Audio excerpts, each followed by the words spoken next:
11ஆம் அதிகாரம். இப்படி இருக்க தேவன் தம்முடைய ஜனங்களை தள்ளிவிட்டாரோ என்று கேட்கிறேன். தள்ளிவிடவில்லையே.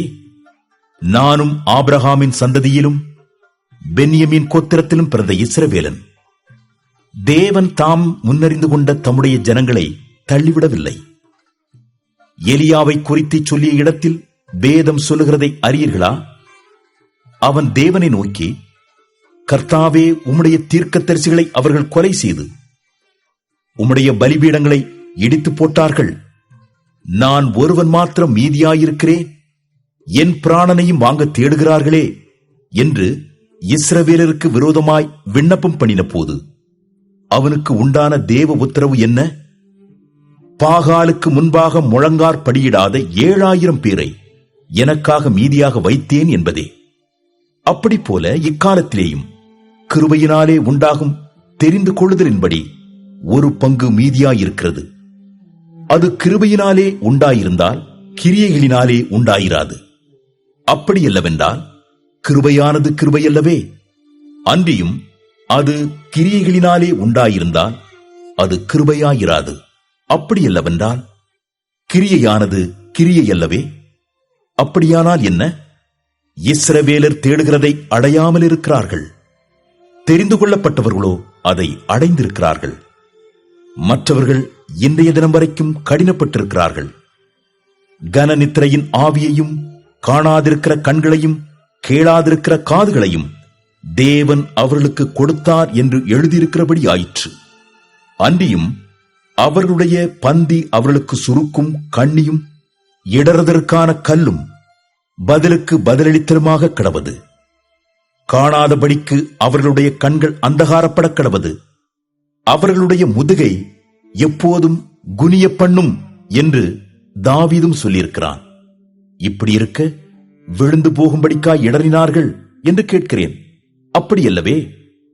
அவர்களுக்குள்ளே வைராக்கியத்தை எழுப்பத்தக்கதாக அவர்களுடைய தவறுதலினாலே புறஜாதிகளுக்கு இரட்சிப்பு கிடைத்தது. அவர்களுடைய தவறு உலகத்திற்கு ஐஸ்வர்யமும் அவர்களுடைய குறைவு புறஜாதிகளுக்கு ஐஸ்வர்யமுமாயிருக்க அவர்களுடைய நிறைவு எவ்வளவு அதிகமாய் அப்படி இருக்கும்? புறஜாதியாராகிய உங்களுடனே பேசுகிறேன். புறஜாதிகளுக்கு நான் அப்போஸ்தலனாய் இருக்கிறதுனாலே என் இனத்தாருக்குள்ளே நான் வைராக்கியத்தை எழுப்பி அவர்களில் சிலரை ரட்சிக்க வேண்டும் என்று என் ஊழியத்தை மேன்மைப்படுத்துகிறேன்.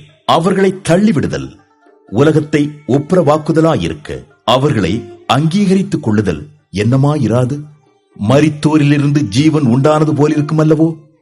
மேலும் முதற் பலனாகிய மாவானது பரிசுத்தமாயிருந்தால் பிசைந்த மா முழுவதும் பரிசுத்தமாயிருக்கும். வேறானது பரிசுத்தமாயிருந்தால் கிளைகளும் பரிசுத்தமாயிருக்கும். சில கிளைகள் முறித்து போடப்பட்டிருக்க காட்டொலிவ மரமாகிய நீ அவைகள் இருந்த இடத்தில் ஒட்ட வைக்கப்பட்டு ஒலிவ மரத்தின் வேருக்கும் சாரத்திற்கும் உடன் பங்காளியாயிருந்தாயானால் நீ அந்த கிளைகளுக்கு விரோதமாய் பெருமை பாராட்டாதே.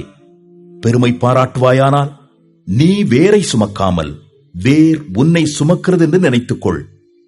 நான் ஒட்ட வைக்கப்படுவதற்கு அந்த கிளைகள் முறித்து போடப்பட்டதென்று சொல்கிறாயே, நல்லது. அவிசுவாசத்தினாலே அவைகள் முறித்து போடப்பட்டன. நீ விசுவாசத்தினாலே நிற்கிறாய். மேட்டிமை சிந்தையாயிராமல் பயந்திரு. சுபாவ கிளைகளை தேவன் தப்ப விடாதிருக்க உன்னையும் தப்பவிட மாட்டார் என்று எச்சரிக்கையாயிரு.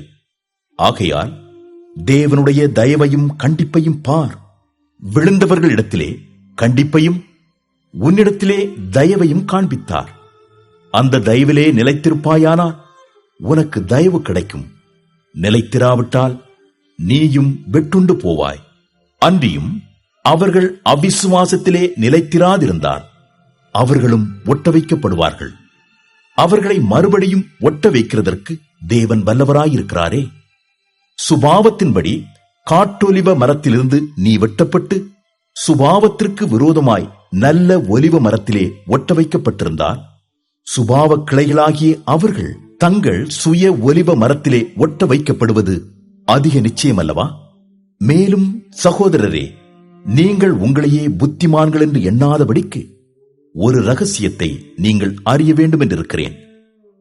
அதென்னவெனில், புறஜாதியாருடைய நிறைவு உண்டாகும் வரைக்கும் இஸ்ரவேலரில் ஒரு பங்குக்கு கடினமான மனதுண்டாயிருக்கும். இந்த பிரகாரம் இஸ்ரவேலர் எல்லாரும் ரட்சிக்கப்படுவார்கள். மீட்கிறவர் சியோனிலிருந்து வந்து அவபக்தியை யாக்கோபை விட்டு விலக்குவார் என்றும், நான் அவர்களுடைய பாவங்களை நீக்கும்போது இதுவே நான் அவர்களுடனே செய்யும் உடன்படிக்கை என்றும் எழுதியிருக்கிறது. சுவிசேஷத்தை குறித்து அவர்கள் உங்கள் நிமித்தம் பகைஞராயிருக்கிறார்கள். தெரிந்து கொள்ளுதலை குறித்து அவர்கள் பிதாக்களின் நிமித்தம் அன்பு கூறப்பட்டவர்களாயிருக்கிறார்கள். தேவனுடைய கிருபை வரங்களும் அவர்களை அழைத்த அழைப்பும் மாறாதவைகளே.